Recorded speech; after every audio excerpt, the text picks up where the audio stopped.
Ed and Lorraine Warren. Their names are synonymous with possessions and haunted houses. These demonologists who inspired the characters in the Conjuring movies lived a storied life, with numerous supernatural cases tucked away in their logbooks, away from prying eyes. Well, today, we've got videos never before seen just waiting for you. Number 5. The White Lady Ghost. Among the Warrens' career of demonology was this peculiar case involving a local Connecticut legend, the White Lady Ghost of Union Cemetery. Whoosh, that's a doozy of a title. Can't you just be a spooky ghost? Anyway, Union Cemetery dates back 400 years, and it's said to be haunted by this one notable ghost. The tricky thing is, though, nobody quite knows the exact origin of who she is. Some speculate that she's a woman who lost her child in childbirth and hasn't been able to move on to the afterlife because she still seeks out her child. Others speculate that she's a ghost of a victim who had been dumped into a sinkhole near the cemetery, and she's been unable to move on while this crime goes unsolved. You know, the fact that we don't even know her name or who she is, that's probably bothering her. That's probably contributing to all her worldly stress. The only things anyone can agree on truly is that those who say they've seen her claim that she's dressed in a bright white nightgown and has her head and face concealed with a white bonnet. One particularly good ghost story, local legend, says that in the late 90s, a firefighter responding to a call nearby said a woman in a white dress jumped in front of the truck and landed behind him. When he leapt out of the vehicle, there was no body on the ground, but a dent in the hood. Naturally, such a popular local ghost story caught the attention of Connecticut natives Ed and Lorraine Warren, and this never-before-seen footage was released by Tony Spera, their son-in-law, and it's Ed filming the cemetery looking for proof of the White Lady. We'll play some of it for you now so you can get your eyes on it and you can try to make out what's happening. Ed Warren claims that in the footage you can see the ghost walking behind him in the shadows and turning to look at him. Lorraine Warren once said this evidence was so important that it had to be locked away to be studied by the New England Society of Paranormal Research. And I don't want to pop anyone's balloon here. It looks to me like they locked it away because it's not really that impressive. I personally couldn't really see anything in this, but let me know down below if you think this is smoking proof of a ghost walking through the graveyard, or if it's just some blurry lights through the fog. And if you're looking for more ghost videos, stories about Ed and Lorraine, hauntings, possessions, exorcisms, and basically anything freaky, Top 5 Scary has all of that and then some on top of it. Click through, subscribe, and like, and I am certain you'll find something to suit your fears. Stay scared. Number 4. The Museum Tour. If you want to go to the world's foremost collection of haunted relics and cursed objects, there's probably no room more affected by evil than the legendary collection of the Warrens' Haunted Museum of souvenirs from their case files. Now, sadly, as of this recording, the museum is currently closed down and hopefully reopening someday soon, but in the meantime, you can take a little digital tour. As this footage posted by the Warrens' son-in-law, Tony Spera, shows Ed Warren giving a guided tour of some of the more unique and memorable haunted artifacts resting in that Connecticut garage. Now, the full video is definitely worth a watch if you're a fan of the Warrens, since it's about as close as you'll be able to get to walk around the museum these days. It's a full half-hour long of Ed Warren walking around, going into grand detail and recounting some stories about their more notable cases. Some shoutouts I'll include real quick include the witch Hannah Cranna, an old Connecticut legend, or the Conjuring mirror, which might sound like it has something to do with the movie series, but actually refers to a bizarre case where someone used the mirror in a ritual to try and summon a demon and ended up inviting a poltergeist into his house. Ed talks briefly on some of their favorites, their cursed dolls and toys, such as a dinosaur from the Devil Made Me Do It case. And of course, no visit to the Warrens Museum could possibly exclude mention of Annabelle, who's basically the star attraction of the place and probably why anyone knows who the Warrens are and what keeps the lights on for so long. Annabelle is shown under a tight lock and key as Ed goes over her history of how they brought her in and first found her and how they eventually contained her. He touches briefly on her protocol, how she has to always be locked up in a storage box behind glass, surrounded by rosary beads and doused in holy water in an effort to keep the evil inside of her tucked away. And just a quick little small aside here from me. If a spirit is so powerful and so malevolent that it's able to possess a doll, and contain unspeakable evil and attack humans, how is it thwarted so easily by a little bit of glass? I mean, I guess it's still a doll, it doesn't get demon strength, but I didn't know the solution for dealing with demons is the same way you deal with like a dog that's being kind of troublesome. You just put something around them until they can behave. Anyway, moving on. Contain unspeakable evil and attack humans. How is it thwarted so easily by a little bit of glass? I mean, I guess it's still a doll, it doesn't get demon strength, but I didn't know the solution for dealing with demons is the same way you deal with like a dog that's being kind of troublesome. You just put something around them until they can behave. Anyway, moving on. Number 3, an exorcism. To some, the ultimate paranormal dream would be getting to ride shotgun with the Warrens on one of their cases, getting to experience the paranormal firsthand under the tutelage of those who have battled it their whole lives. It would be like if Obi-Wan Kenobi picked you up on some backwater desert planet and asked if you wanted to go on a great adventure with him. It would be awesome. Well, some people get to live their dreams every day. Like me, you know, my dream was to stand in front of a camera and talk about ghosts all day long. A YouTuber by the name of Haley Reese got the rare opportunity to meet Tony Spera, the husband of Judy Warren, daughter of the family, and Lorraine Warren a bit before she passed away, and she got a blessed look into some never before seen footage of the pair of demonologists conducting some field work, namely an exorcism. Now the person being exorcised, their name is Roberto, but they've been blurred out to protect their safety.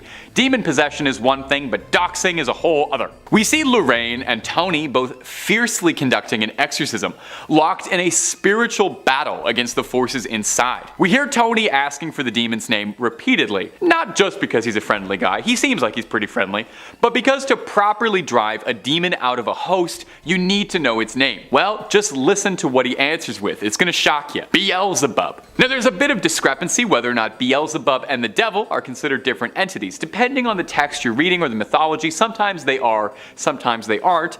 Either way, it's bad news. It's not something you would like to invite inside you. The worst part is if you're listening, apparently that's not even the only demon inside. It was like a clown car of demonic energy inside one guy. Now, thankfully, after a tough battle, they were able to get all the demons outside of him and hopefully banish them all away. Do you think it leaves like a weird taste in your mouth after you've had demonic possession? Like, you know, when you wake up, like after having a nap and your mouth just feels weird? I feel like I need to brush my teeth a few times at least afterwards. Number 2, Annabelle on tour. Annabelle is the #1 name in cursed dolls. Sorry Megan, we love you, but Annabelle's got staying power and she's just been here longer.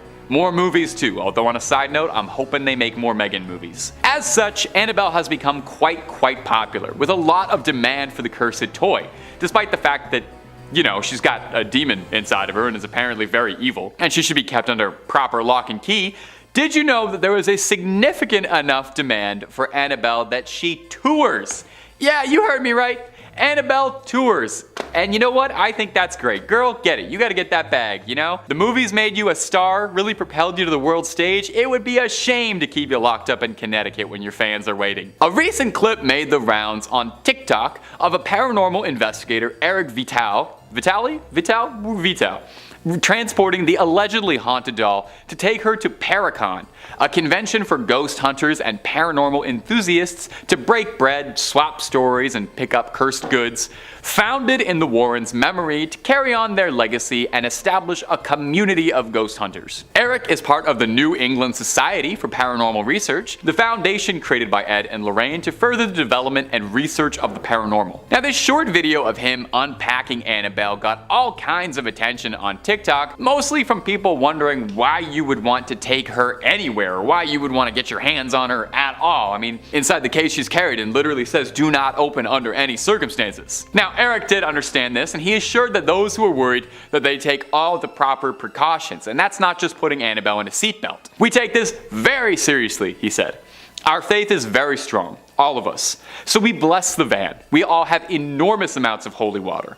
We have a priest come in, bless the area, and bless the items. And maybe put her in a car seat too, just to be safe. And number 1, Buddhist exorcism. You know, it wasn't just the United States where Ed and Lorraine worked on their cases. If there was a call for it, the Warrens would do their best to answer. Plus, I feel like if you only ghost hunt in one country, you're missing out on so many good demons and scares. If you're a fan of the channel, then you know by now just how many really fascinating, cultural and regional monsters that exist out there and all the different ghost stories that exist. You know, you can spend your whole life battling demons, but have you ever gone toe to toe with a yokai or an oni? Maybe that's why the Warrens decided to take a trip to Japan in the early 2000s. Maybe they just wanted a nice vacation, or maybe they were getting tired of local poltergeists and wanted a new difficult challenge. They set out to Japan to investigate these allegedly haunted tunnels, where a number of people were reported to have died in. Ed was a former World War II Navy veteran, and he had spent a lot of time around Japan and was interested in their culture and the reports and things that he had heard. Of course, it was hardly a vacation, because while they were there,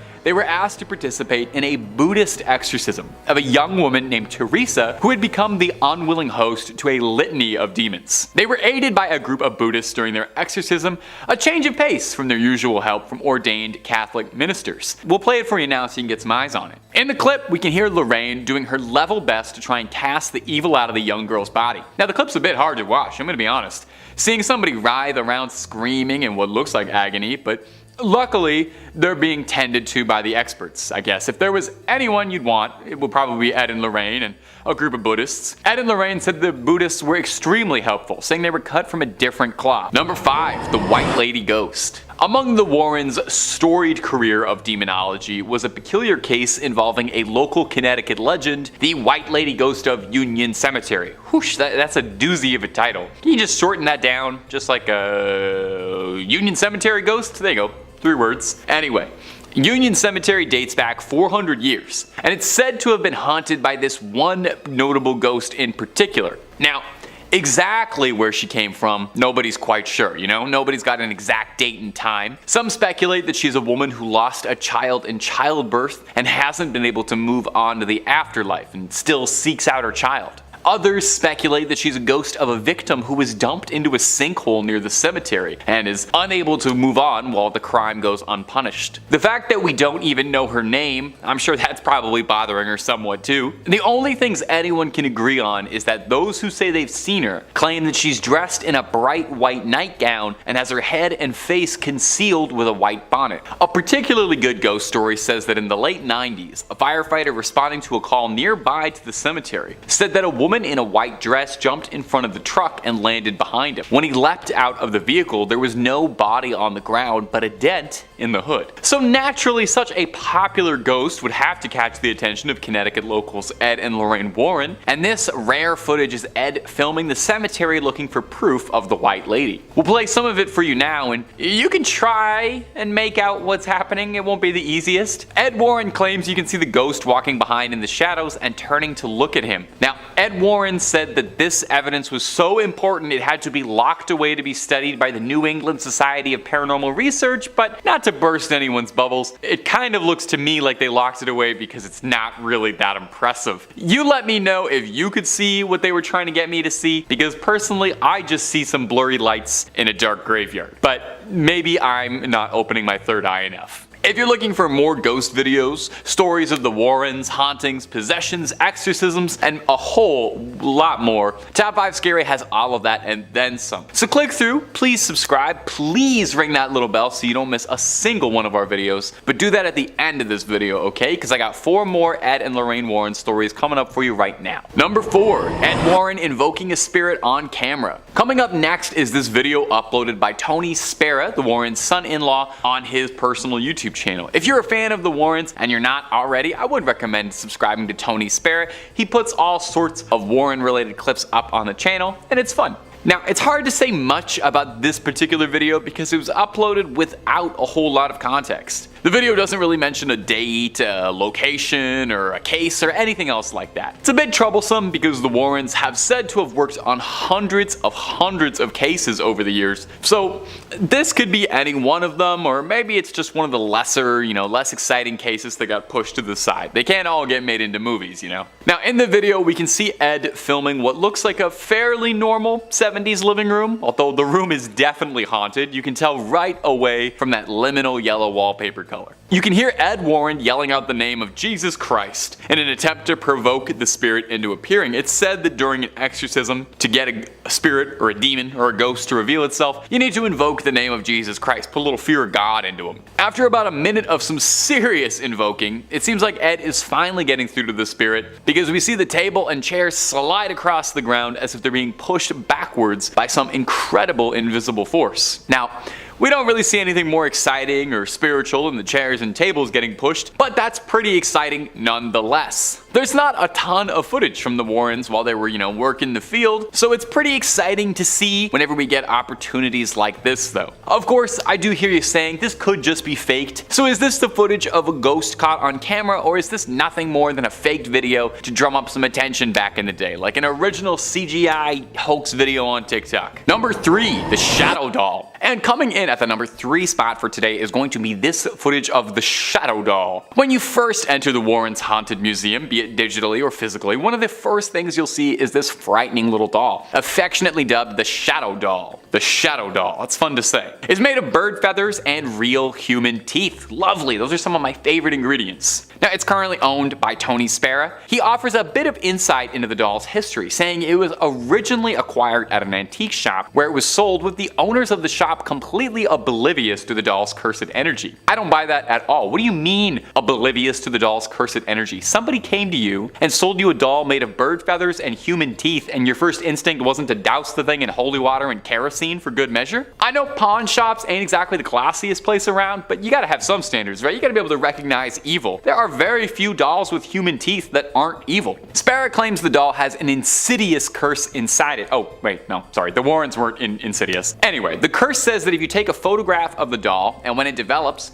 you write a curse that you'd like to inflict and then send it to your victim. The person who then opens the envelope and sees the photo of the doll will invite the curse into your home. The doll is also capable of some dream magic like Freddy Krueger, and can even stop your heart while you're asleep if Mr. Warren is to be believed. And I know what you might be thinking. Did you just curse all of us by showing us this footage and pictures of the doll? No, of course not. I toss a salt circle around the camera before I film anything just to make sure no residual curses pass through the internet. I will say though, I have heard some pretty credible rumors that you're more susceptible to be cursed if you don't like, comment, and subscribe after watching a video, so I honestly would say on the safe side of things, you should do that. And on another side note, having done a lot of research on the pair of these two, I cannot stress how many haunted dolls and toys these people had. They had like the world's scariest Toys R Us in their backyard. Number 2, Scotland City under the city. Now, the Warrens' investigations didn't just take them on cross-country road trips in the United States. The Warrens visited a ghost in almost every state they claim, and then some. The Warrens' quest saw them traveling all over the globe in an effort to uncover truth and combat evil wherever it was found. In this recently uncovered footage, we can see a unique perspective from Lorraine digging underground in the secret vaults beneath Edinburgh. Under the ground is a series of large, cavernous vaults that were once used as a storage space for merchants, but when abandoned became home to Edinburgh's poorest, who began to make it their dwellings. Probably a real nice space, no daylight, musty air, thriving rodent population, but you know what? For the right price, I would probably go for it. It's probably better than most apartments in Toronto. Because of this, the vaults were the perfect place to conduct a little nefarious business that aren't quite fit to discuss on YouTube, but naughty stuff, just know that. It's believed that 2 of Edinburgh's most prolific criminals hid bodies here before taking them to medical schools to sell off. Having known this, with this context, it's absolutely no surprise that people believe the vaults to be haunted, and claim that they feel watched or touched when walking through them. So, if there's something weird going on,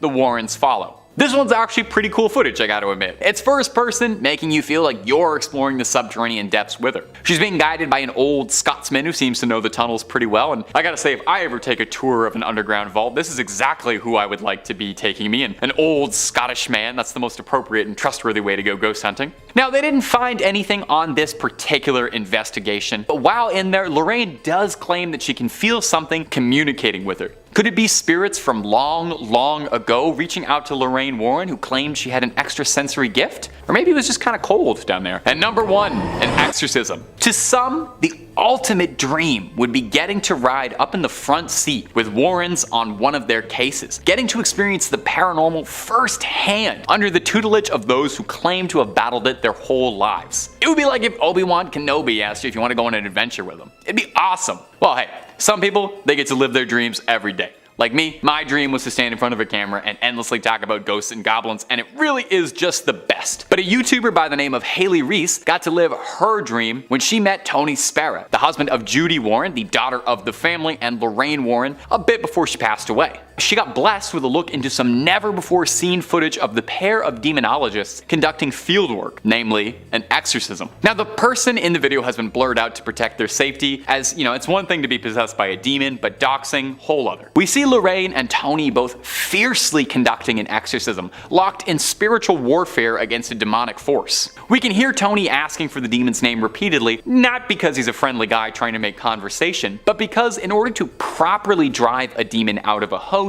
you need to know its name. The name said, Beelzebub. Now, there is a little bit of a discrepancy whether or not Beelzebub and the devil are considered different entities, really depending on what book and depending on who you ask. Sometimes they are, sometimes they aren't. Either way, it's very bad news to have inside of you. Worst part is apparently that wasn't even the only demon inside there. It was like a clown car of demons inside one guy. Not enough room. Luckily, the pair was able to get all of the demons outside of them and banish them away. Does anyone wonder, does it leave like a weird taste in your mouth after you've had demonic possession? I feel like there's an aftertaste, I definitely feel like I would need to brush my teeth afterwards, I think. In our 5th place position, we have my favorite creepy doll, Annabelle. Back when I was in high school, I actually got to portray her in a local haunted house, which was the beginning of my scare acting career. Hey, I promise I am quite terrifying if I want to be. I promise. For those of you who might be rolling their eyes right now, I'm going to refresh memories on the real Annabelle story. So feel free to cozy up and listen. Donna and Angie were student nurses and good friends who had decided to room together while in school. And for Donna's 28th birthday, her mom had gifted her a very large Raggedy Ann doll, something she was thrilled about. Personally, I'd react the same way. Let the record know that I'm always down to accept gifts of dolls or plushies. Soon after adopting the precious doll, Donna started to notice some weird behavior. She would leave Annabelle in her bed every morning behind her locked bedroom door, seating her the same way with her arms and legs crossed, and would come home at night to Annabelle having moved rooms and in positions that weren't possible. She's described a few instances of the doll kneeling, and speaking from experience, stuffed dolls can't kneel without falling for more than a few seconds. Donna and Angie then started finding notes left throughout the apartment, written on parchment paper in red pen. 2 things they didn't own. When Donna's boyfriend Lou started criticizing the doll, unexplainable handprints and scratches began appearing on his body. And that's when the girls made the decision to call a priest, who then brought in the Warrens. They were able to calm down the entity enough to remove it from the home and transport her to their museum, where she resides to this day. Now, the footage I'm talking about here is from the visitors who have visited Annabelle in her current residence over the years. If you look closely, you can just see the energy that's alive in her. Also, if she was never removed from her box until like the last few years, how is she able to change position ever so slightly from one video to the next? You tell me here. In 4th place, we have footage from a Buddhist exorcism. Known as parita, which can be translated as protection or safeguard, it refers to the Buddhist practice of reciting certain verses and scriptures in order to ward off misfortune or danger. The practice of reciting or listening to the parita suttas began very early in the history of Buddhism. The Mahavamsa contains the earliest historical reference to this practice, describing how Upatissa I instructed monks to recite the Ratana Sutta throughout the night during a period when Sri Lanka was afflicted by plague and diseases. In the Pali literature, these short verses are recommended by the Buddha as providing protection from certain afflictions. The belief in the effective power to heal or protect of the Sakakariya, or asseveration of something quite true, is an aspect of the work ascribed to the Parita. It is also widely believed that all-night recitations of Parita by monks bring safety, peace, and well-being to a community. Parita discourses can be recited at events like a funeral or on the death anniversary of a loved one, and can also be recited to placate antagonistic spirits. In 1987, Ed and Lorraine took a trip to Japan to offer their expertise in some cases that were ongoing in different parts of the country, with one of their stops being to a Buddhist temple. Describing everyone they encountered as lovely, Ed and Lorraine were shocked when they came upon not 1, but 2 people under possession. Ed described one as being under the influence of a snake demon, as they slithered around the floor constantly with their tongue darting in and out of their mouth. The possessed people were blindfolded, so the demons couldn't witness the rites, as the Buddhas went through the rituals and chanted around them. After the spirits were cast out, a bonfire was built to help guide them towards the afterlife. The footage we see is from a later round of prayers, which was held because one of the sets of spirits refused initially to depart from her attached soul. You can hear Lorraine attempting to guide the spirit out with the aid of a translator, coaxing Teresa to go on to the light and fly away, that her family was no longer here. Number 5. Satanic worship idol. Before we dive into the strange footage of the satanic idol, let's talk about its odd and terrifying backstory. The story of the idol begins in 1991, near Ed and Lorraine's home. There was a lost deer hunter wandering through the area, and after hours of finding no discernible landmarks or ways home, he came face to face with an odd and captivating discovery. In front of him was a large, raised rock formation consisting of circular rocks and a strange being standing in the center of the altar. The hunter, as I believe most of us would be, felt quite uncomfortable and uneasy about this discovery. So he began making his way back to his car, but on his way, he turned to his side and noticed an elderly man with dark eyes dressed in a fully black suit walking in perfect step with him. The two hadn't shared a word, and the hunter became more anxious with each hollow step he took, still not sure of the way out of the woods. The hunter cautiously turned over to the strange man, and with a deep breath, he asked, "How do I get out of here?" The strange man lifted up a frail hand and pointed towards a small overgrown path. The hunter turned to see a small pathway and then turned back to the man to thank him, but upon glancing, the man was nowhere to be seen. He disappeared as quickly as he had appeared. The hunter escaped the forest, but was so perplexed and intrigued by the strange encounter that he decided to contact none other than Ed and Lorraine Warren. Now, here's where a new, hardly known fact is revealed. Ed and Lorraine almost always investigated reports armed with a camera to capture any footage that they may have missed and for review. Ed and the hunter located the altar, and in a moment of what can only be described as white audacity, Ed removed the demonic doll from the altar and brought it back to the museum. In the footage, the strange elderly man can be seen lurking in strange corners of the screen, materializing in random positions throughout the footage. The video recording also cuts out frequently, and strange humming noise can be heard along with the glitches. Ed and Lorraine kept the footage under wraps due to the effects that the doll had on Lorraine. And if you'd like to find out more about that reasoning, check out our video on cursed artwork in the Warren Occult Museum. Number 4.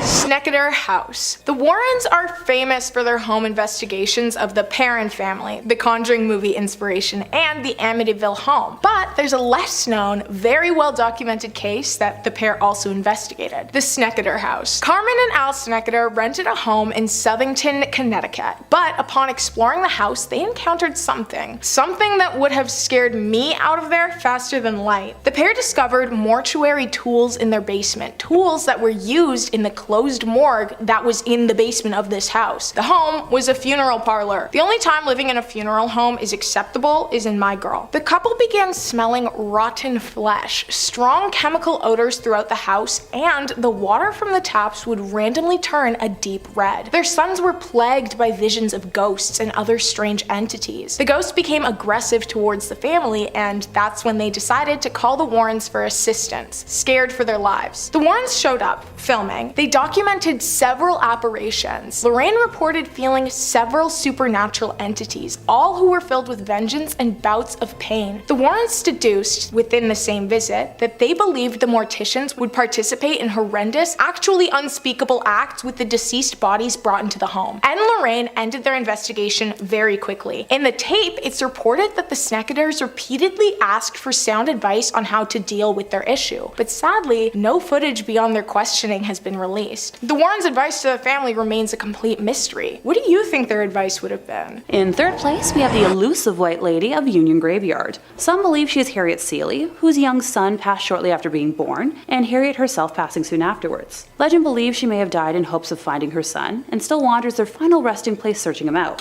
while others believe she is the ghost of a woman from the 1940s who killed her husband and later herself and is doomed to wander the graveyard. You tell me which one you believe. Her physical description is the one thing that remains consistent. She is a young woman wearing a white dress with dark hair. Thank goodness I'm not wearing white today. It seems as if she enjoys scaring the daylights out of the living, which hey, my kind of gal. Many who have witnessed her believe they have almost hit her with their vehicle, only to find no trace of her once they pull over, while others claim they have often seen her hovering slightly above the ground around the cemetery, going back and forth amongst different gravestones. In 1993, local firefighter Glenn Powell received a call about a transformer explosion and drove to the scene of the incident with a police officer and observed a female driver following closely behind him on the road. He remembers the night sky had turned pink, my favorite color, and the explosion emitted large amounts of electricity that had made the hair on his arm stand up at a close distance. Glenn was driving along the road beside the cemetery when the officer seated next to him yelled, "Watch out!" In the middle of the road was a woman with, you guessed it, long brown flowing hair and wearing a white Victorian nightgown. Glenn described seeing a surprised look on her face before slamming on the brakes, but was unable to avoid hitting her, describing it like hitting a brick wall, with the back of his truck flying into the air and the policeman next to him being launched into the dashboard. The driver behind him jumped out of the car and helped the two men search the area of the crash to check on the woman. Glenn is quoted as saying, "There was no red bodily fluids, there was no clothing, there was nobody, there was nothing." Located in Connecticut, Lorraine used to often take walks through the cemetery, saying that it was one of the most haunted places around. Ed caught the white lady on camera on September 1st, 1990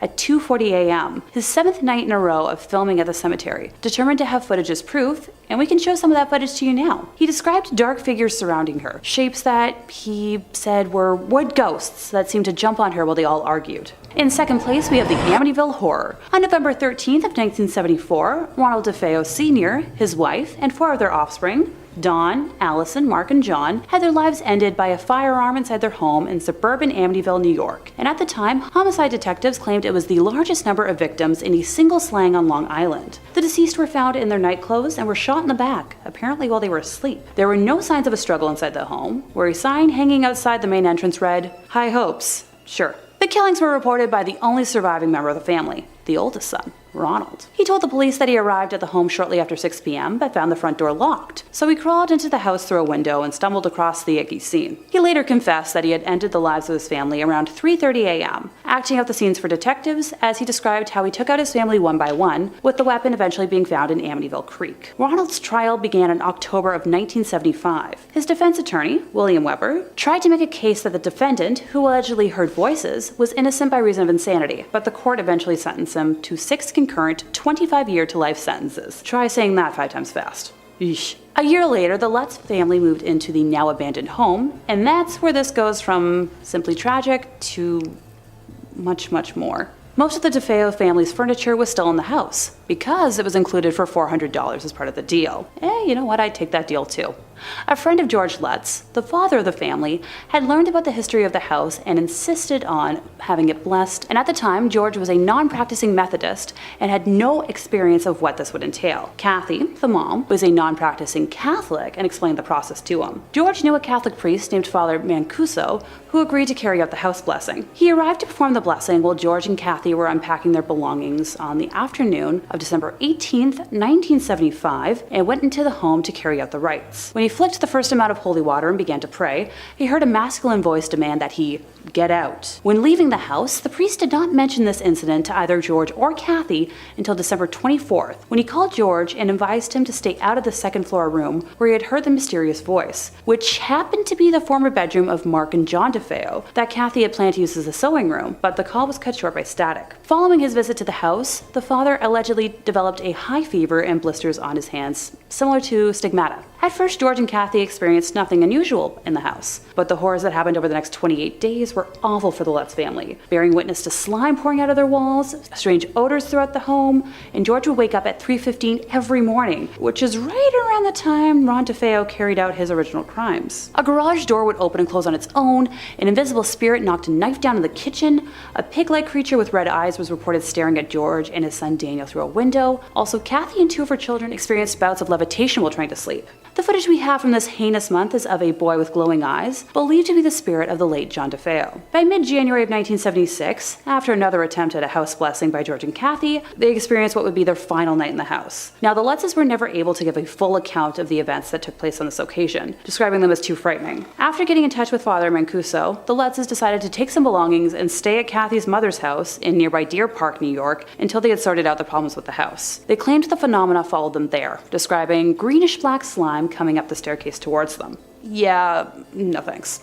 And finally, in first place, we have footage of an American exorcism. While the video is blurred out on YouTube to protect the identity of the poor girl, I personally think it's up there as one of the most frightening things I've ever seen. At an hour and 20 minutes long, it depicts a Catholic bishop in Connecticut attempting to converse with a demonic entity that has possessed the body of an innocent young woman, while her family restrains her. Ed and Lorraine were the ones to alert the church to the possession after meeting her during an audience chat session that was held at the conclusion of one of their public presentations. During portions of the exorcism when prayer is done, you can hear the demon acting wildly, and it originally refuses to give its name, both of which are quite common in cases of demonic possession. Eventually we learn that there are 4 demons possessing our victim, with one of them identifying themselves as Robert, which happens to be a name associated with the son of Satan. Number 3, the black lace veil. Right in the middle, we're going to talk about an event that had many eyewitnesses and was likely captured in some degree by recording equipment. Following one of their public lectures, Ed and Lorraine Warren were approached by a young couple, Alan and Lonnie. Alan had brought Lonnie to the lecture because he suspected that she was under the influence of the occult. He described a disturbance. When Lonnie became angry, her features would morph and transform into a creature resembling a wolf, and an entirely different voice would emerge from her. Just as Lorraine joined the conversation, a shocking incident unfolded. Lonnie experienced an instantaneous possession and lunged aggressively at Lorraine, utterly terrifying everyone present in the room. Ed swiftly escorted the couple to a backstage room where Lonnie was fully under possession, her face distorted into the aforementioned wolf-like appearance. After about 10 minutes, the possession subsided and Lonnie revealed her disturbing experiences of memory loss and losing time over the past few months, which, as you know, are all very common symptoms of possession. Lonnie confessed that she had resorted to witchcraft after failing to win Alan's affections. She performed a ritual that involved a black lace veil and a crown of goat horns, renouncing her faith and swearing allegiance to Satan. In a month,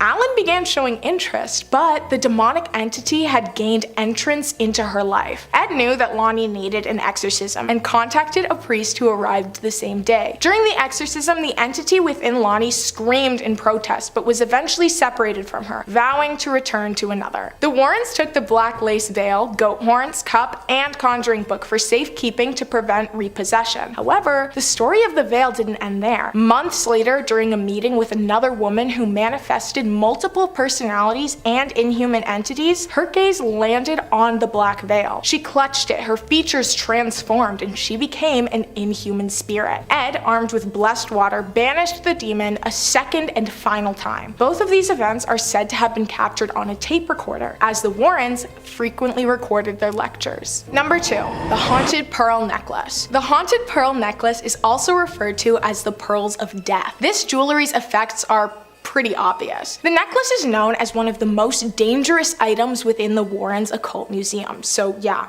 it's living up to its name already. The Pearls of Death is a cursed necklace that has a curse or entity residing in it, causing anyone who wears it to be strangled, and in some cases even strangled so brutally that their lives are ended. Yeah.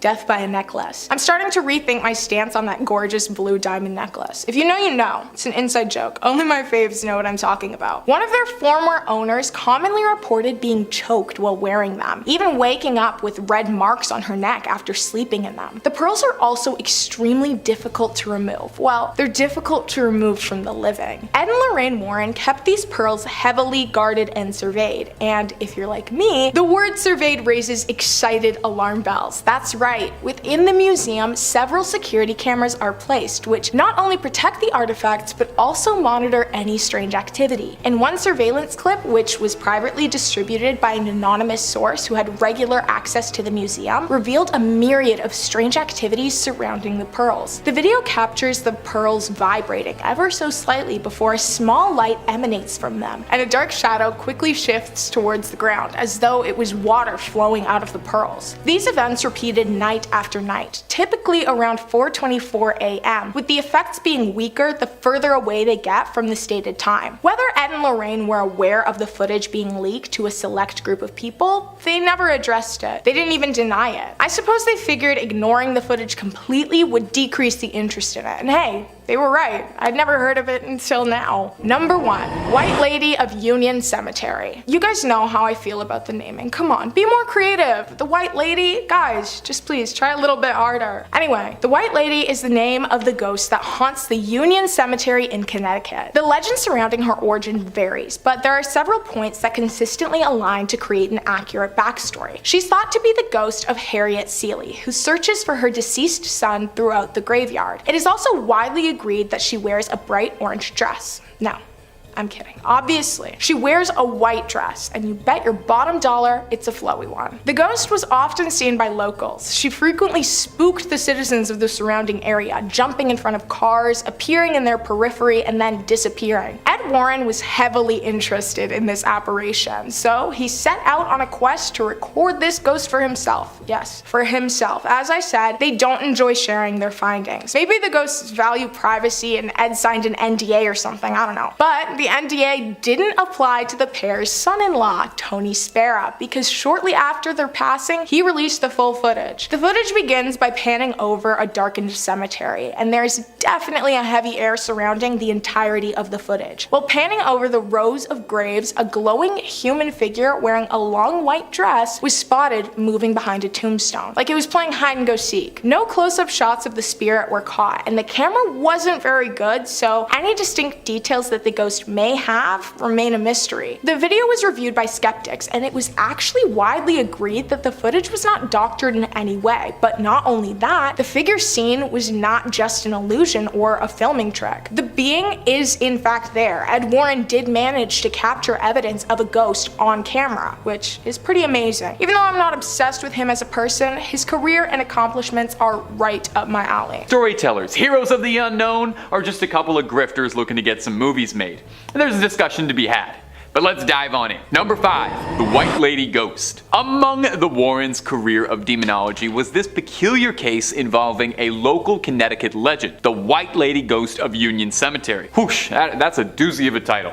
Can't she just be a spooky ghost? Anyway, Union Cemetery dates back 400 years, and it's said to be haunted by this one notable ghost. The tricky thing is though, nobody quite knows the exact origin of who she is. Some speculate that she's a woman who lost her child in childbirth and hasn't been able to move on to the afterlife because she still seeks out her child. Others speculate that she's a ghost of a victim who had been dumped into a sinkhole near the cemetery, and she's been unable to move on while this crime goes unsolved. You know, the fact that we don't even know her name or who she is, that's probably bothering her. That's probably contributing to all her worldly stress. The only things anyone can agree on truly is that those who say they've seen her claim that she's dressed in a bright white nightgown and has her head and face concealed with a white bonnet. One particularly good ghost story, local legend, says that in the late 90s, a firefighter responding to a call nearby said a woman in a white dress jumped in front of the truck and landed behind him. When he leapt out of the vehicle, there was no body on the ground,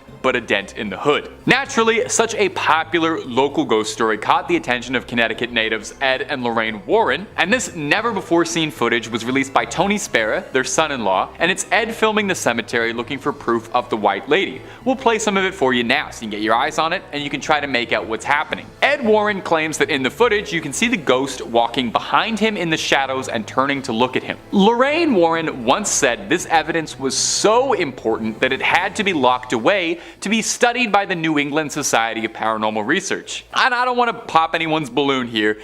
It looks to me like they locked it away because it's not really that impressive. I personally couldn't really see anything in this, but let me know down below if you think this is smoking proof of a ghost walking through the graveyard, or if it's just some blurry lights through the fog. And if you're looking for more ghost videos, stories about Ed and Lorraine, hauntings, possessions, exorcisms, and basically anything freaky, Top 5 Scary has all of that and then some on top of it. Click through, subscribe, and like, and I am certain you'll find something to suit your fears. Stay scared. Number 4, the museum tour. If you want to go to the world's foremost collection of haunted relics and cursed objects, there's probably no room more affected by evil than the legendary collection of the Warrens' Haunted Museum of souvenirs from their case files. Now, sadly, as of this recording, the museum is currently closed down and hopefully reopening someday soon, but in the meantime, you can take a little digital tour. As this footage posted by the Warrens' son-in-law, Tony Spera, shows Ed Warren giving a guided tour of some of the more more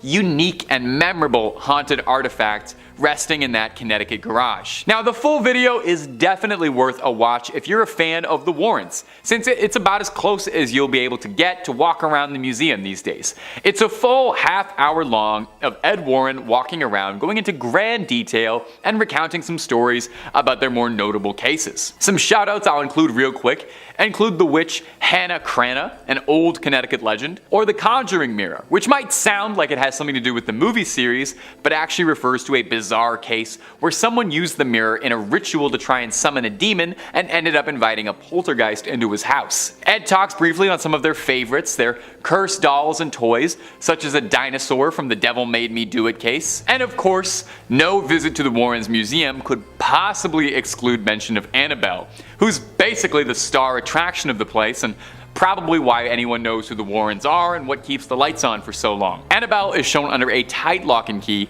as Ed goes over her history of how they brought her in and first found her and how they eventually contained her. He touches briefly on her protocol, how she has to always be locked up in a storage box behind glass, surrounded by rosary beads and doused in holy water in an effort to keep the evil inside of her tucked away. And just a quick little small aside here from me. If a spirit is so powerful and so malevolent that it's able to possess a doll, Number 3, driveway alien. Ed and Lorraine Warren got involved in all sorts of things. It's said that they've tussled with vampires, with werewolves. Now, we don't have it on 100% authority that they ever encountered aliens, but they definitely could have. They researched everything. So let's take a look at this weird video of what looks to be a visitor from another world touching down on the driveway. You wouldn't expect aliens to make first contact in Colorado, but hey, here we are. In this video, we can see a really scrawny little creature walking up and down Vivian Gomez's driveway. The creature had people talking because, well, take a look at it. Just what is it? It almost looks like it's got giant ears flopping around when it moves, and I'm not gonna lie to you, it reminds me a lot of Dobby from Harry Potter, so maybe he just got a sock and he's just celebrating his happiness and he's excited to be free. The woman whose driveway caught the security footage, one Vivian Gomez, had this to offer when she posted it on Facebook. So I woke up on Sunday morning and saw this on my camera and I'm trying to figure out what the heck. First, I saw the shadow walking from my front door, then I saw this thing.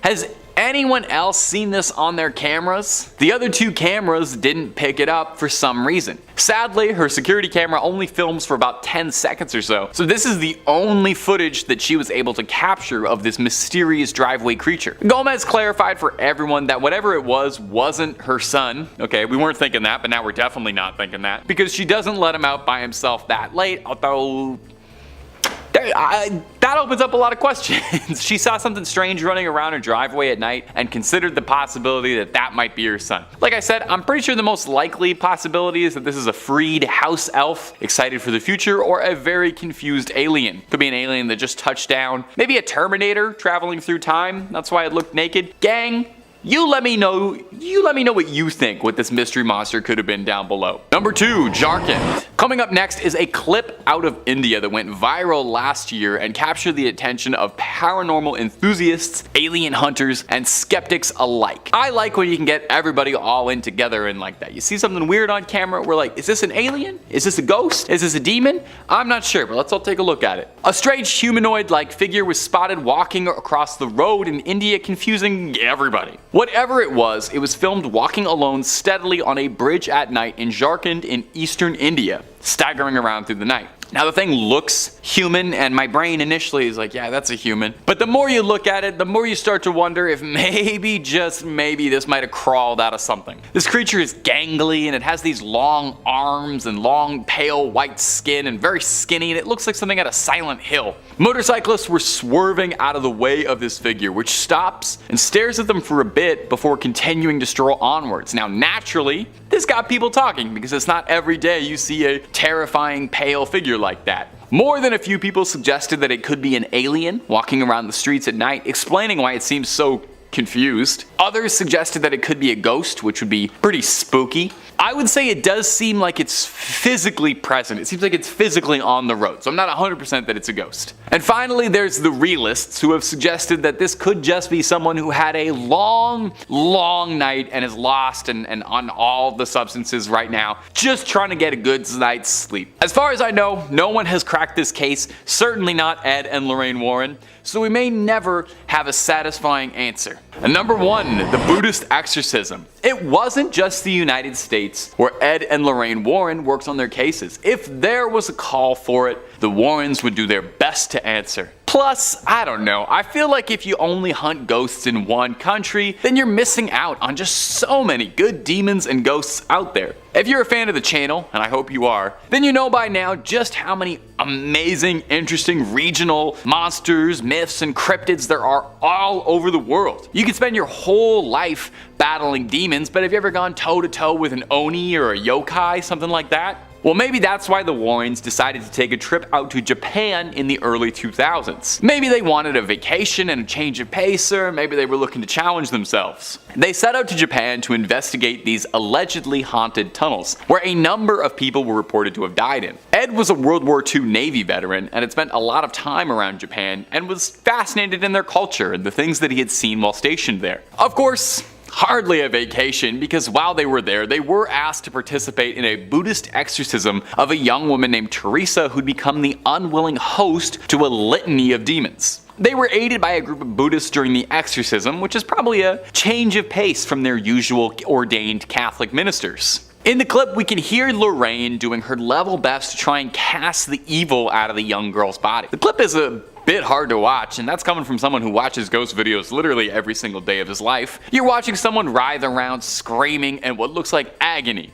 But hey, luckily, they were being tended to by the experts. Ed and Lorraine Warren spoke very highly of the Buddhist monks helping them as well, saying they were cut from a different cloth. I'm not sure if that's a pun or not. I feel too, if they ever start running out of ideas for the Conjuring movies, they should definitely start sending the Warrens international. Conjuring in Japan, I already feel like that's a good premise for a movie. Number 5, Annabelle. Well, it just would not be the Warrens without Annabelle. She's easily the most famous thing in their collection, and let's be real, probably one of the most famous dolls on the planet. You know, Barbie, Annabelle. Do you ever wonder if they ever thank her for all the good publicity she's given them? By now, I'm sure if you're watching this video, you know the story of Annabelle, the haunted doll that they kept captive, but I'll run it by you again in case you don't. It was given to a nursing student as a gift from her mother, and within days, things started getting scary. Notes would appear around the house scrawled in red liquid that read out terrifying messages like, "Help me." Allegedly lunged at the girl's boyfriend one night, and well, after a doll comes alive and lunges at you, you call some help. And then Ed and Lorraine were called in to exorcise the demon inside Annabelle. In the end, they keep her locked up very tight, surrounded by rosaries and holy water to ensure the demon inside can't harm anyone anymore, and they keep her locked up except when they wheel her out for publicity events and take her to conventions. While Annabelle has enjoyed quite the career as a movie star, the real Annabelle is locked away to keep the evil dormant. In this footage,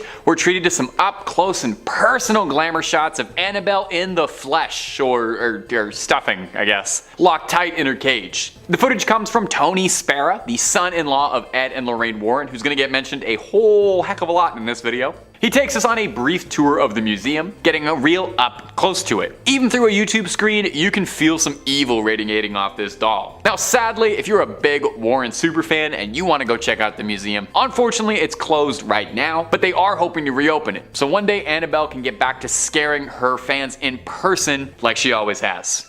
When I said before that they take her out to conventions, that wasn't just me being snarky, it's real. She just recently was at the Warrens Paracon, the convention dedicated to supernatural hunters of the paranormal. You can line up, take a photo with Annabelle. I'm not sure if I'd take a selfie with her though. I don't know. It might look good on a Tinder profile, maybe? I'm not sure. And if you're looking for way more Ed and Lorraine content, true tales of terror, fake fibs of frauds, cryptids, ghosts, ghouls, goblins, aliens, pretty much anything scary under the sun and above it, well, you already know Top 5 Scary is the place for that. Make sure you stay subscribed. Please ring that little bell to the side so you get all of our videos when they upload. But do that at the end of this video, okay? Because I got 4 more pieces of Ed and Lorraine footage coming up for you right now, baby. Number 4, the museum tour. Now, if you wanted to go to the world's foremost collection of haunted relics and cursed objects, there's probably no storeroom full of curses more than the legendary collection of the Warrens' Haunted Museum of Souvenirs. Now, like I said just a second ago, the museum is currently closed as of the writing of this video, but they are trying to reopen soon.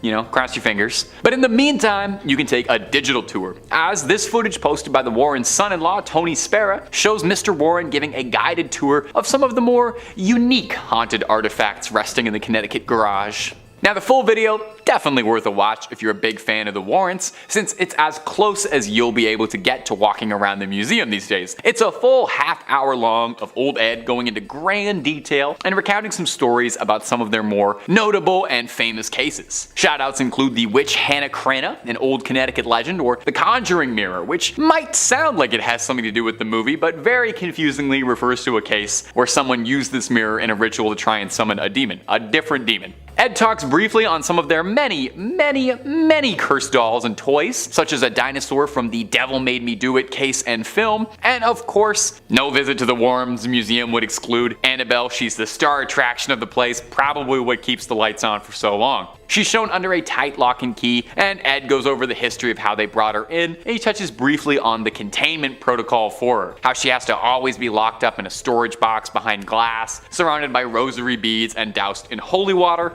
in an effort to keep the vile spirits tucked away. A small question: if a spirit is so powerful and malevolent that it's got this unspeakable ancient evil that attacks humans, wouldn't it be stronger than a pane of glass? Wouldn't it be stronger than a thin little thing of glass? I guess it's a doll, but I didn't think the solution to ultimate evil was to just put like a fence around it. That's what you do when like a dog is getting into stuff that you don't want them to get into. You just fence them out a bit in the backyard. Dogs, haunted dolls. Okay. Starting off this countdown, we have the Buddhist exorcism. 破壊してはあなた自身も幸せになれないのだと今住んでる人たちのことも考えてほしいとマダム・ローレンが今言ってるウォーレンがわかる She has to let me be in peace or she will not survive. In the early 2000s, the Warrens took a trip to Japan to check out these haunted tunnels that a number of people have died in. But while they were there, they were contacted to perform an exorcism on a woman named Teresa. This footage is very creepy. Not only is it actual footage of someone that is possessed, but you can also hear the demon in her voice reaching out to talk to Lorraine. In this clip I'm about to show you, Lorraine is trying to reach out to Teresa and get her to fight back against the demon possessing her. Hear me? Teresa, you hear me. You understand me. Teresa, leave. Leave, Teresa. Leave, dear. Leave. I'm here to help you. I'm here to help you, Teresa. Things take a turn when Teresa starts speaking in English to Lorraine. I should note that Teresa didn't know English, so clearly it was the demon speaking. You see your mother? Go with your mother, Teresa. Go with your mother. Go with your mother. Go with your mother. See your mother? Do you see your mother? Yeah. Go with her. That's what I'm She sees her. Towards the end of the exorcism, Teresa starts lashing out towards Lorraine and others. We see her crawling around and growling like a demon and talking all raspy. I was here before.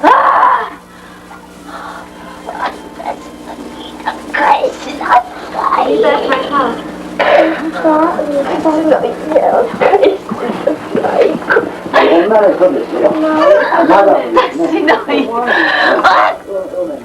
I guess the demon was really fighting back because poor Teresa was going through a lot at this point.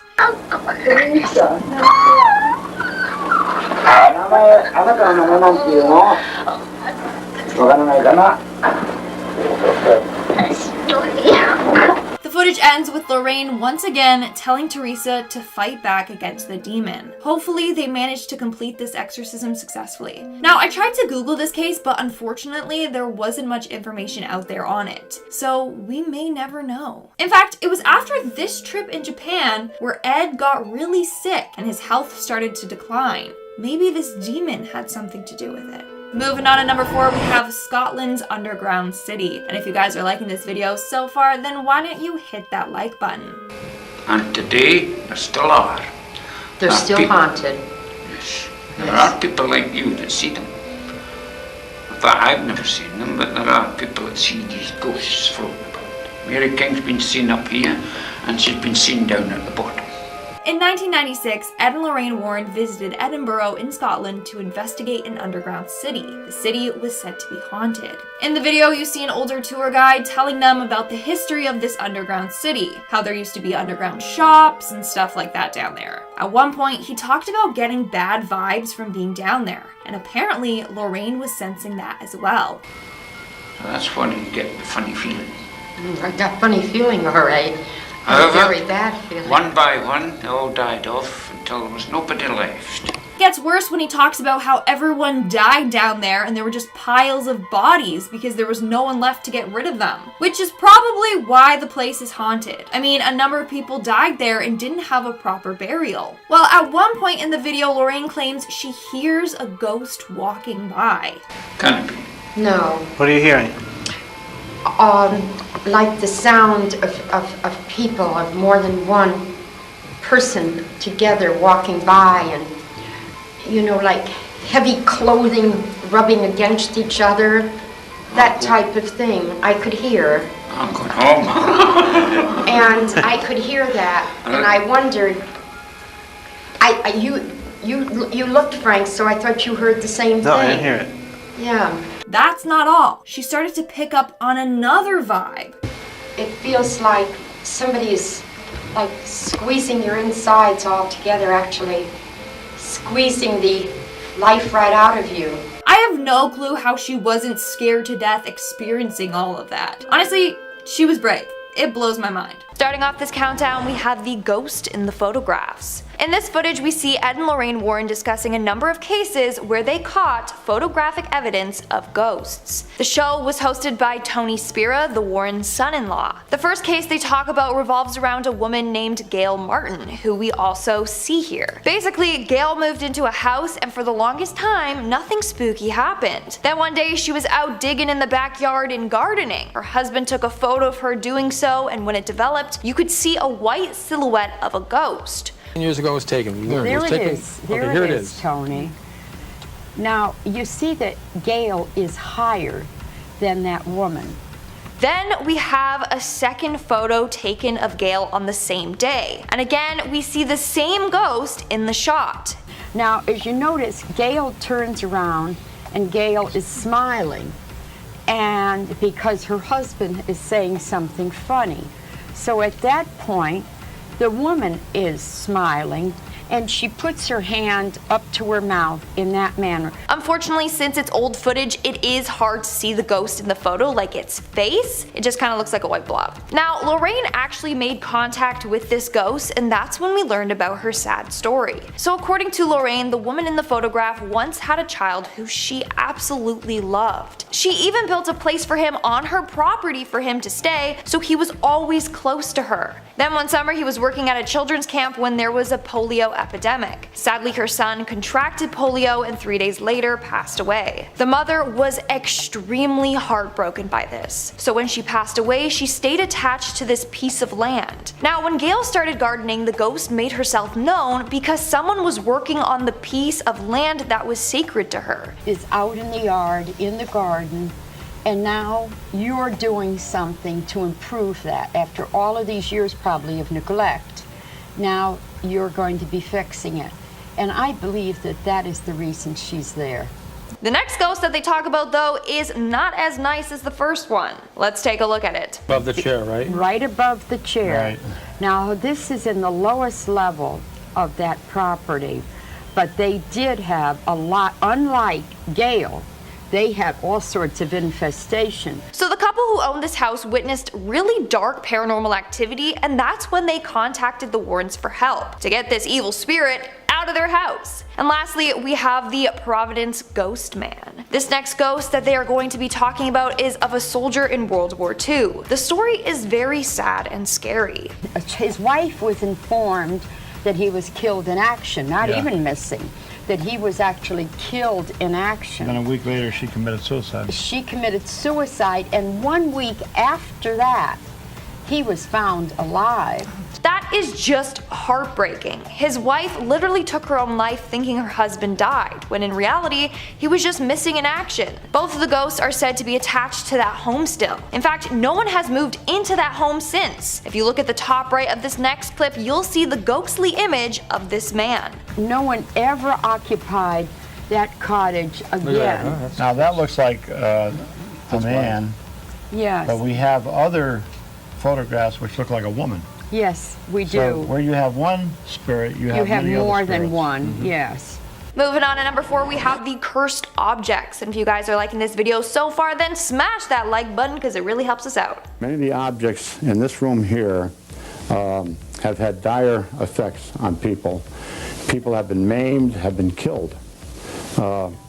People have wound up in mental institutions because of many of the things they write in this building here. Now let's head on over to the Warrens Occult Museum. In this interview, Ed talks about how dangerous their museum really is and the number of people that have died or have been severely harmed after visiting it.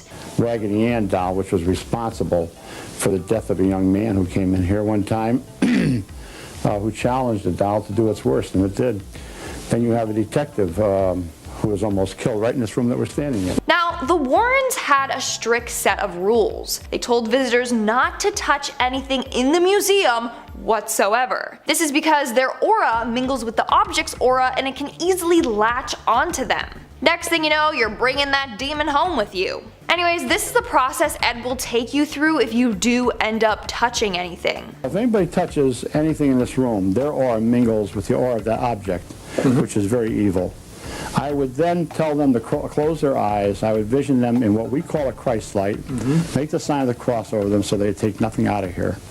That's just a precaution that I always use. As cool as the museum sounds, you'd never catch me there. In fact, according to Tony, when he arrived with the camera crew, the spirits were upset and decided to shut off all the lights on them to tell them that they were upset. Well, we were starting to film, you mean, just as Rob was coming to us to start the interview, every single light went out. Every single light went out without any kind of jolting, just died. And then, what, 2 minutes later it came back. That was a warning to get out of here. So I think it's just about 9 o'clock at night. I think it's we time should leave. The way that Ed said that gives me the creeps. Like, yeah, it's time for you to go. The demons want you gone. Yikes. In our third spot today, we have the Warrens Museum. Again. The Warrens Museum is just filled with cursed and deadly items that literally could kill you. In this next video, you'll see just how dangerous and scary the museum really is, if you didn't pick up on that already. You'll be taking a look at one particular doll called the Shadow Doll, or Doll of Shadows. And there are many what we call death dolls here. The doll you see here was made through black magic rituals. It's called a Doll of Shadows. Now, why is it called a Doll of Shadows? We'll take a look at it. This doll is absolutely terrifying. Like, if you thought Annabelle was bad, this doll is 1,000 times worse. It has human bones here and there and animal parts all over the body. You notice the nails in here and the tooth sticking out. Well, these are all feathers from crows and whatever. But this, I can tell through psychometry and through how it was made, that it was made with evil purposes. So yes, this doll is composed of human bones and hair and teeth. The owner was using it for dark rituals, and in the end, the doll became possessed by a very powerful and malevolent demon. In fact, the way in which this doll was used is horrifying. Now the purpose is this, that they take a picture of this doll, they send it to you, and they put the curse on the back. You take it and you look at it and you laugh at it, but it's not a laughing matter. Because once you see the image of the doll, it can be projected telepathically to you in your dream state.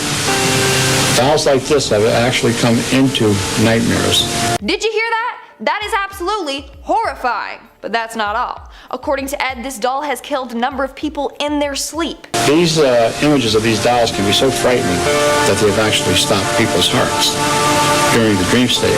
Ed then goes on to tell how they got possession of the doll. So a couple ended up getting it for sale at an antique shop. The antique dealer practically gave it to them because it's cursed. But eventually they began to experience intense and horrifying nightmares. They later found out they were having identical nightmares, and one night the husband woke up with huge gash marks on his back. The following night, it was not only scratch marks, it was claw marks, and very frightening. And they knew of us. They called me up. I went out there, and they said, "Take this doll, please." The scariest part? The doll can never be destroyed. You see, you must be very careful with a doll like this. You can never destroy it. If you destroy it, you could have things occur to you that would be harmful. Because the spirits that are within the doll then are freed. Where do they go? To the one that destroyed their home. And this is their home right here. In our second spot, we have the real-life vampires. According to Ed and Lorraine Warren, vampires are real. Ed, I'd like to ask you about vampires just to start right off. Are there such a thing as vampires, and can you tell me an example of one? Positively. Vampires do exist, what we call human vampires. But they aren't like the stereotypical vampires that we see in movies that are all like, I want to suck your blood. You know, have big fangs and a cape, and they don't look like Edward Cullen, sorry. No, they talk about two different types of vampires. The first being someone that hallucinates and imagines themselves as a vampire and just kind of takes on that role. The other is demonstrated by the Albany case from 1953.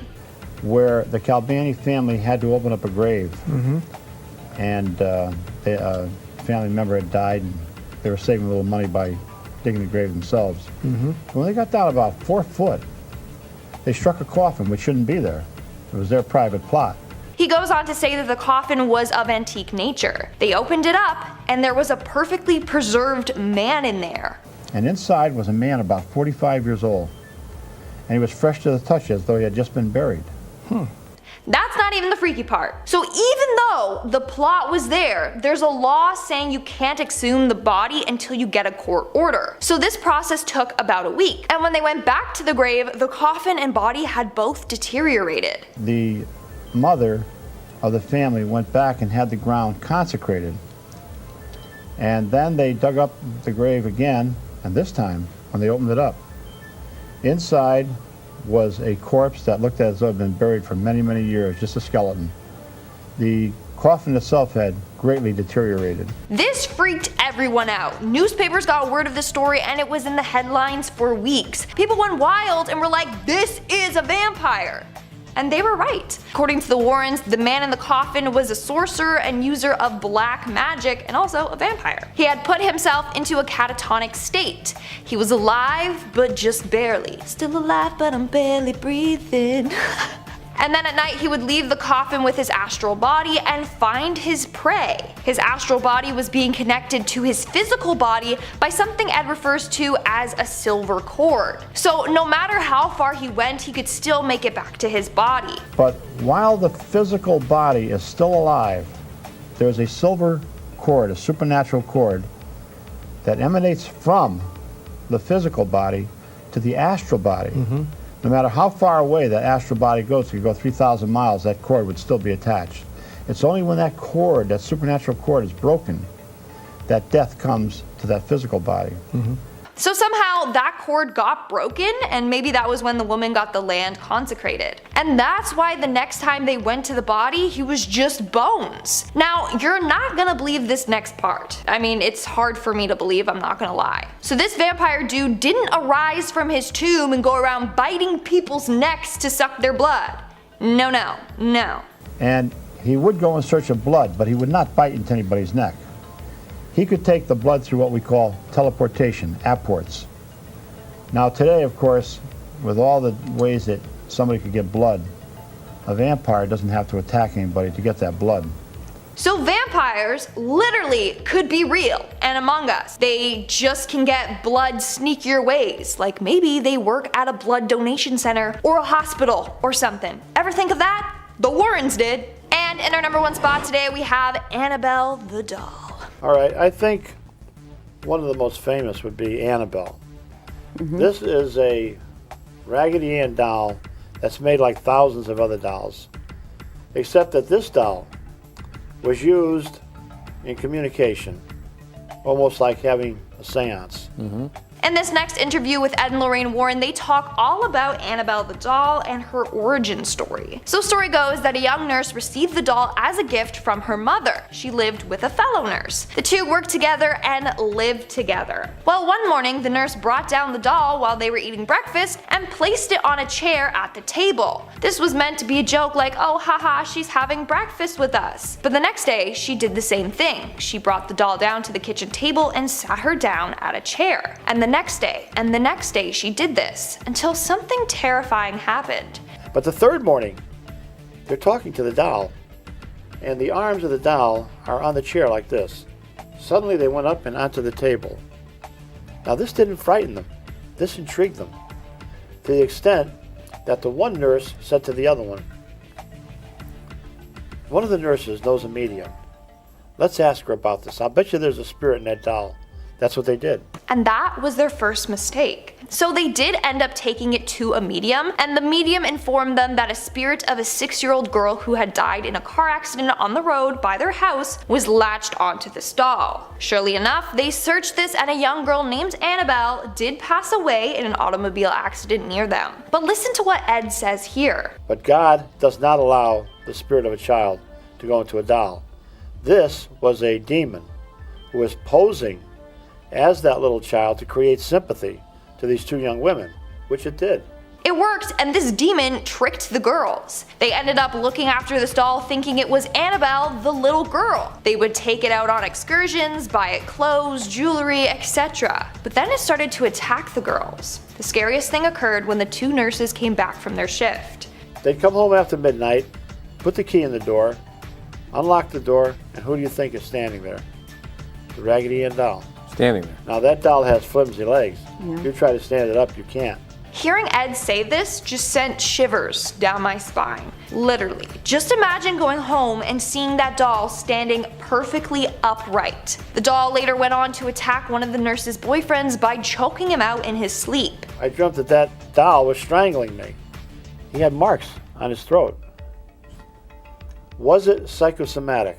Well, let's see. But wait, there's more. The boyfriend ended up picking up the doll and throwing it across the room, and Annabelle did not like this. Picks it up and throws it right across the room.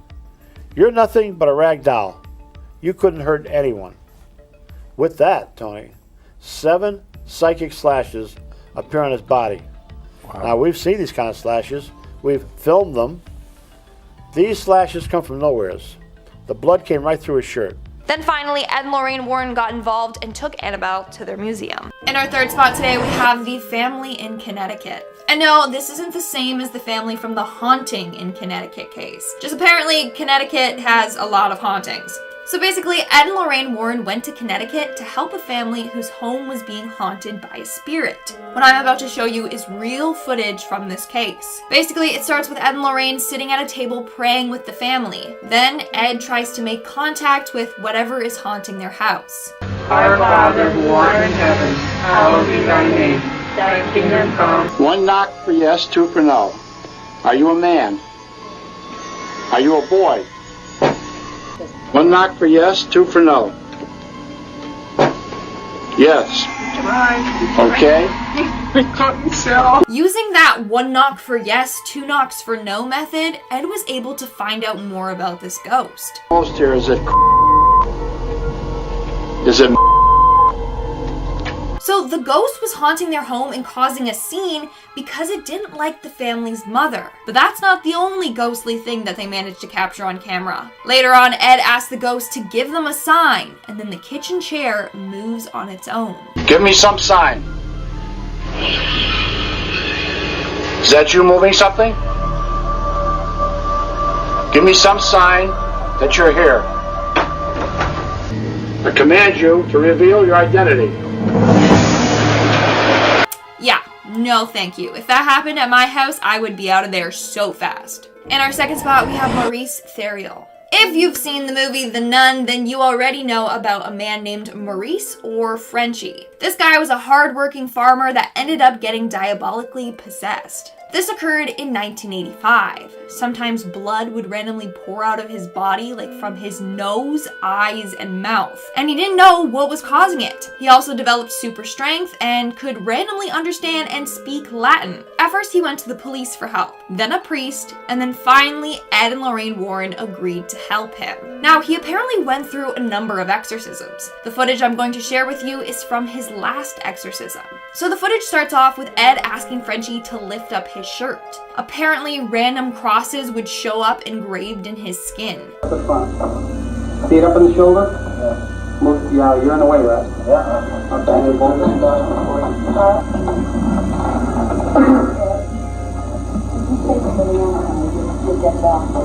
It literally looks like somebody took something sharp and carved crosses into him, and then it scarred up. But those would appear all over his body, randomly appearing and disappearing. During this exorcism, a number of scary things happened. For starters, we see him drooling from his mouth, but as soon as the drool hits his shirt, it turns to blood.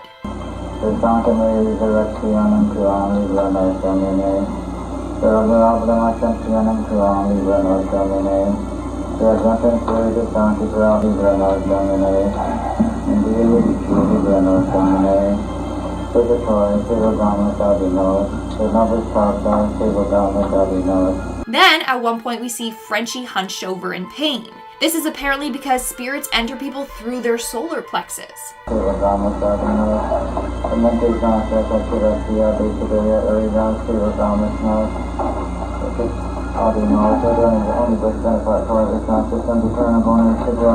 then at another point, we see Frenchie become incredibly still and his face changes completely. He doesn't look like himself. His eyes look so glossy.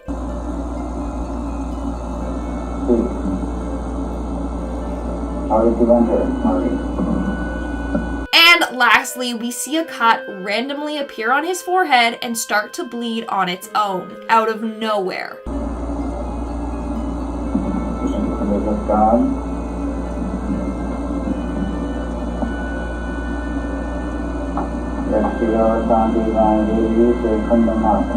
That is absolutely horrifying. And in our number one spot, we had the unseen tapes. YouTuber Haley Reese got the chance to actually meet up with Tony Spira, the husband of Judy Warren. He provided her with insight into the Warren cases and actually showed her some unseen exorcism footage. She then uploaded this onto YouTube. In this video, we see Tony and Lorraine Warren performing an exorcism on a man named Roberto. Take a look at it.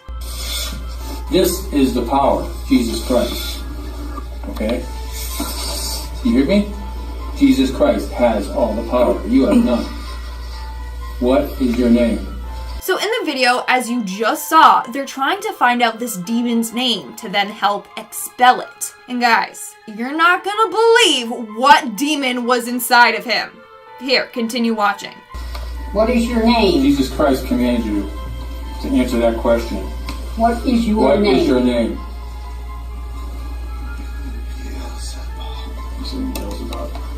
Beelzebub? Is that what you're saying? Beelzebub? This dude was possessed by Beelzebub. When I heard that, I literally got shivers down my spine. Like, holy. So for those of you that don't know, in Christian texts, the name Beelzebub is often associated with the devil himself. They would alternate between using this name and Satan. He is considered one of the 7 princes of hell, and he is associated with the sin of gluttony. In other texts, he's described as the lieutenant of hell. He's second in power to Satan. It's crazy, but hold on. He wasn't just possessed by Beelzebub, but by other entities as well. What other entity is inside you? God is commanding you. In the name of Jesus Christ, and all the saints, and all the martyrs, and all the angels command you to answer that question. What is it? Abaddon. I genuinely don't know how they stayed so calm as this dude lists all the demons possessing him. The video went on and they found at least 4 demons were inside of him. They then asked the demons why they were possessing Roberto, and they replied with power. Why are you in Roberto? Why are you there with Roberto? Jesus Christ doesn't like demonic spirits within a human spirit. Jesus Christ hates demonic spirits to be within a human being. You know that? You hate Jesus, huh? I don't know about you, but that creeped me out. It is terrifying. Starting off this countdown, we have the haunted house. In this clip, the Warrens talk about a haunted house that they visited and the creepy things they encountered while there. According to them, someone in the house was using an Ouija board and it opened up a bunch of doors to the spirit world, and that's how it got haunted. Plus, the house was 50 to 60 years old, and for some reason, ghosts like to haunt old houses. Communication, Tony. There had been doors open through Ouija boards. That's what I was wondering. But unlike most times, we do not condone the use of Ouija boards. Well, guess who was using the Ouija board? This girl, go down into that hatchway. It was horrible. Both Jennifer and I, at that point together, said, we cannot go. Then there was a boy, and the boy was 8 years old. Now that girl was coming over to care for that boy. So the young boy and his babysitter were using the Ouija board in the cold cellar and let the spirits into the house. So apparently back in the day, 3 women used to live in the house along with their mother. While they were living there, they were haunted by a ghost that was killed back in the day. They would see apparitions of this young girl smiling. At first, it was just the mom that would see the ghost, but then one of the other women started seeing the ghostly girl as well. In one case, she actually spoke to her. Then she actually walked over and sat on the bed.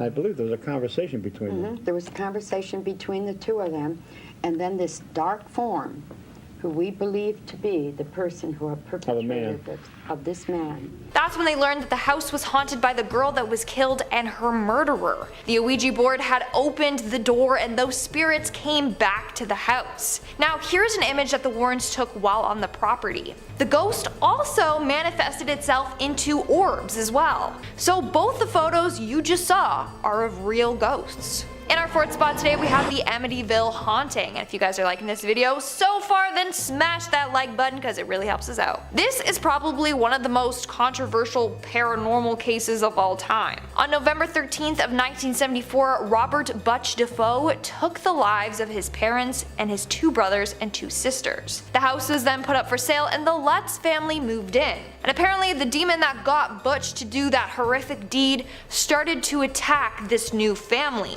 Their doors and cupboards would swing open and close by itself, green slime would ooze from their ceiling, and one time a demonic face with red glowing eyes was seen looking into the house. So on and so on. The Warrens went to investigate and confirmed that the house was haunted. Now I'm sure you've seen the photo of the young boy peering around the corner with scary glowing eyes. Well, let's see what the Warrens have to say about it.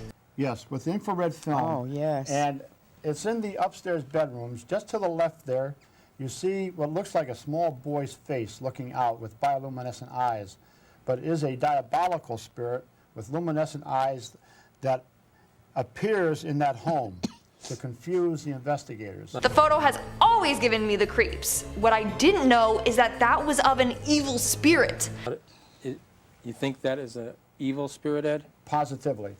Everything about this house was evil. Again, this is a controversial case because some people believe that the whole story was fake. In fact, Butch's lawyer, William Weber, admitted that he just made up this whole story along with George Lutz. They created the story over many bottles of wine, they said, so they admitted the house was never really haunted. But then how come the Warrens insisted it was? I don't know, just some food for thought. Also, that photo of the ghost boy, terrifying either way. Starting us off at number 5, psychic photos. If you're a fan of our channel, you may remember a video that we did on the eerie objects and artifacts that you can observe at Ed and Lorraine's Occult Museum in Connecticut. Well, here they go into detail about one particular type of creepy object that they have a handful of at their museum: psychic photographs. So what are psychic photographs? According to Ed Warren, a psychic photo is a phenomenon in which a camera, being an impartial witness, captures a ghost on film. But the crazy thing is that the image that you see of the ghost is one that it projects itself, an image of what it believes it looks like. This clip explores how exactly that happens, and the Warrens describe instances in which they've witnessed spirit forms appearing beyond the physical eye. Ed also tells of how he captured the White Lady of Union Graveyard with his camera, one of their most famous images. We could put the first slide up and look at it. Wow. Well, there you're seeing your stereotype ghost. Look at the appendage-like arms and legs. You know, when you see these little cute ghosts that are painted and drawn on Halloween, this is your stereotype ghost right here. And at number 4, the Amityville house. This piece of footage, published by Mysterious World, features Lorraine Warren retelling her experience at the Amityville house. The Warrens in the past had gone to the famous Amityville house. It's one of their most famous cases. It's the place in which a man named Ronald DeFeo Jr. shot and killed 6 family members of his in 1974. And a year later, a new family, the Lutz family, had moved into the residence, only to be terrorized by a violent demonic presence. The Warrens had visited the house in an attempt to help the Lutz family, part of which was adapted into the 2016 movie The Conjuring 2. In this video clip, we get more insight on what the real-life events that occurred there were like. Lorraine tells her interview that, I quote, "Places like Amity, if you gave me $1 billion, I wouldn't go in that house again, because it messed up my life and my husband's life." She also tells the interviewer that the Amityville house was where she levitated, which is pretty creepy. And at number 3, the effects of seeing a ghost. This 7-minute video features Ed and Lorraine Warren alongside a guest of theirs named Rod. Rod had seen multiple ghosts and has a discussion with the paranormal experts about the aftermath of seeing a ghost and how it affects one's life. He goes on to explain the intense sorrow that he felt after seeing the ghost, which just so happened to be the White Lady of Union Graveyard. He experienced night terrors, was extremely upset, and had excessive tremors for months, reoccurring whenever he was reminded of the event. Ed goes on to explain that the sadness that Rod felt is something called radiotelethesis, which happens when a human picks up on the emotions of a spirit when they have a close physical encounter. The fact that something like this could occur to any individual is pretty darn creepy. A good friend of mine had died, and a couple nights after that, sitting in my bedroom, I saw the figure of a woman in front of my windows. So my bed was on this end of the room and my windows were there. And from the light coming in, I could see a woman sitting looking out my bedroom window, and where the window ended, that's where the figure ended. Coming in at number 3, we have the ghosts in the cathedral. No, that's... If you look at this slide now, I want you to see, don't point it out to them. Don't do that. Let them see where the man is. There's a man, he's right there in that picture. I mean, the camera zoom in kind of points out where the ghost is, but if you didn't see it, that is a real-life ghost that the Warrens managed to catch on film. Here's a close-up of it if you didn't spot it. When there he is. See, right in the corner, and you see him, and that's in the cathedral. Now remember that the cathedrals, well, buildings in the United Kingdom are extremely old. So I clearly see a man in a suit. Hopefully you all see that too. According to the Warrens, tragedy took place in the church and a number of spirits haunt the church. They didn't go into great detail, but back in the day, people actually got burned alive in this church for being part of different Scottish clans, and now their souls haunt it. I think it was the McDonald's and the Campbells. Right? Yeah, the McDonald's and the And Campbells. the Campbells were burnt to death in that church, so you can imagine the terrible things that go on there. Do you think that most hauntings occur like in places like United Kingdom compared to here? Yes. Coming in at number 2, we have the Anna Ecklund case. In this next video, we see Ed and Lorraine Warren discussing the Anna Ecklund case. Anna was an American woman who in 1928 became possessed and underwent a number of exorcisms. During her exorcisms, things would happen, like she would hiss or howl like an animal. She would float in the air, and whenever holy water would touch her skin, it would burn her skin right off. Let's see what Ed and Lorraine Warren had to say about this case. Now this woman was under possession by her own father and devils from the age of 14. Sadly, her father had taken advantage of her on a number of occasions in which she would try to resist. She didn't want to go along with it, which made him mad and made him start to resent her. He hated her so much that when he died, he actually possessed her with these devils, right up to the age of 54 when Father Ressinger went to help her. Now she had 30 exorcisms performed, which all failed. That is incredibly messed up, but that's not all. This woman underwent 30 exorcisms. All of them had failed, so they decided to send her to St. Joseph's Church in Iowa to see if they could get the demons out of her. When she arrived, she was placed on a cot in front of nuns. They brought the woman to the convent, and the nuns were all stationed around this woman on a cot.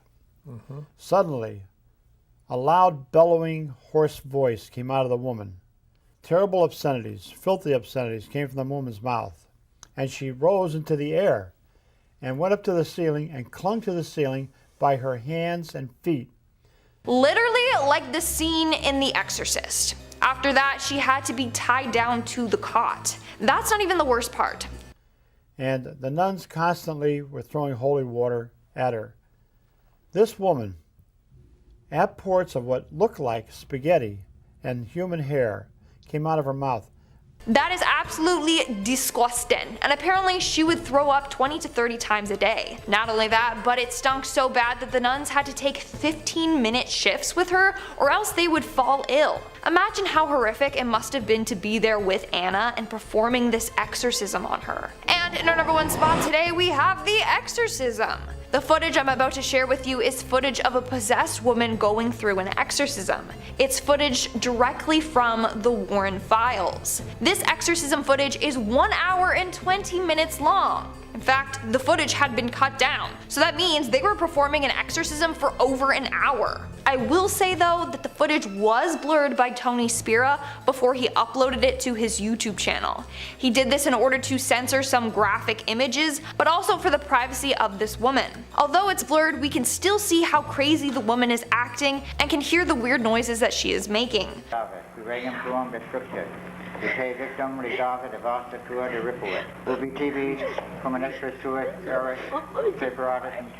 So you can see the woman trying to fight back against the demon that is possessing her, and she's crying out in pain from having this demon fighting to stay in her body. Are you alright? She says he's over there. The devil? So in the footage you can see Tony Spira holding the poor woman as the demon was controlling her. She can't speak, but she's trying to do so. All that's coming out is gasps for air. But at one point she points beyond the camera, and Tony knew that the demon was in the room with them and was situated right where the woman was pointing. It gets even creepier when everyone in the room starts chanting along, trying to get this demon out of her, while Tony holds her head up still. Holy Mary, Mother of God, pray for us sinners now and at the hour of our death. Amen. It's scary, but it's also really sad. The poor woman was going through so much pain and suffering. And at number 2, the Borley Rectory. The Borley Rectory is said to be one of the most haunted places in the UK. A nun had been buried within the walls of its church, and once found was moved to a nearby graveyard. But ever since there's been some serious haunting. According to this video though, Ed and Lorraine have been to that location over 200 times. Talk about courage. The duo discussed their first experience at Borley Church in 1976, with Lorraine saying that the investigator that she was with, who was very skeptical to begin with, was assaulted by a spirit, claiming he could not breathe and that something was pushing him. Later on, they listened back to the audio that they were recording while they were there. Lorraine said that you could hear a woman's voice over his screaming, saying the words, "Hit him, hit him." And finally, in at number 1, poltergeists. In this clip from a documentary, Ed and Lorraine talk about poltergeists and their dangers. It features a clip of them that they recorded with a family in Connecticut dealing with a poltergeist, with the family's face blurred out in order to give them privacy. It starts off with the group saying prayers, and then Ed tries to communicate with the spirit. We hear the spirit making banging noises in response. Ed proceeds to ask the spirit who it doesn't like, listing off each individual in the family. It finally answers yes via the knocking to the family's mother. Then Ed confronts the poltergeist on his own, and we see chairs and furniture moving around the room. The video continues, showing a clip of the family's little girl being bothered by the poltergeist, who moves the chair that she's sitting on. The Warrens would then later call a priest to perform an exorcism, which wasn't on camera. Arguably, you can see why. Although by the end of the clip, the two of them note that there's no way of knowing if a poltergeist may or may not come back to haunt the family. In the name of Jesus Christ, I command you to reveal your identity.